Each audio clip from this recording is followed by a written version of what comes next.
Hello friends, നമസ്കാരം. എല്ലാവർക്കും സുഖമെന്ന് വിശ്വസിക്കുന്നു. ഇന്ന് നമുക്ക് പെട്ടെന്ന് ഉണ്ടാക്കാൻ പറ്റിയ ഒരു ബ്രേക്ക്ഫാസ്റ്റ് ഉണ്ടാക്കിയാലോ.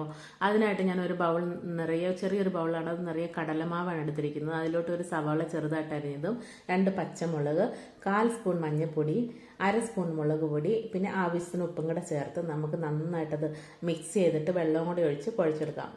സാധാരണ നമ്മൾ ദോശമാവിന് ഉണ്ടാക്കണേ കഴിഞ്ഞാൽ അത്രയും അതിനും ശകലോടെ വെള്ളം അതിൻ്റെ അകത്ത് ആവശ്യമാണ്. അതും കൂടി ഒഴിച്ച് നന്നായിട്ട് കട്ട കെട്ടാതെ നമ്മൾ നന്നായിട്ടത് മിക്സ് ചെയ്തെടുക്കണം.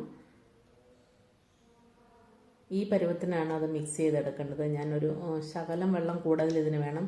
പിന്നെ ഒരു തവ അടുപ്പയിലോട്ട് വെച്ച് എണ്ണ ഒഴിച്ച് ഓരോ തവിയോ അല്ലെങ്കിൽ 2 തവിയോ കോരി ഒഴിച്ച് നമുക്ക് ചുട്ടെടുക്കാം. അത് 2 വശവും മറിച്ചും തിരിച്ചു വിട്ട് നന്നായിട്ട് എണ്ണ പുരട്ടി കൊടുത്ത് നമുക്ക് ചുട്ടെടുക്കാം.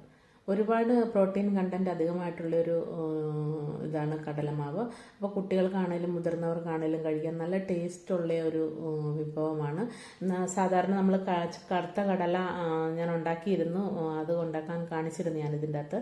അതിൻ്റെ കൂടെ കഴിക്കാൻ ഭയങ്കര ടേസ്റ്റി ആയിട്ടുള്ളൊരു വിഭവമാണ്. നിങ്ങൾ ഉണ്ടാക്കി നോക്കുക, കുട്ടികൾക്കും കൊടുക്കുക. എല്ലാവർക്കും ഇഷ്ടപ്പെടുവാണെങ്കിൽ ലൈക്ക് ചെയ്യുക, ഷെയർ ചെയ്യുക, കമൻറ്റ് ചെയ്യുക, സബ്സ്ക്രൈബ് ചെയ്യുക. Thank you.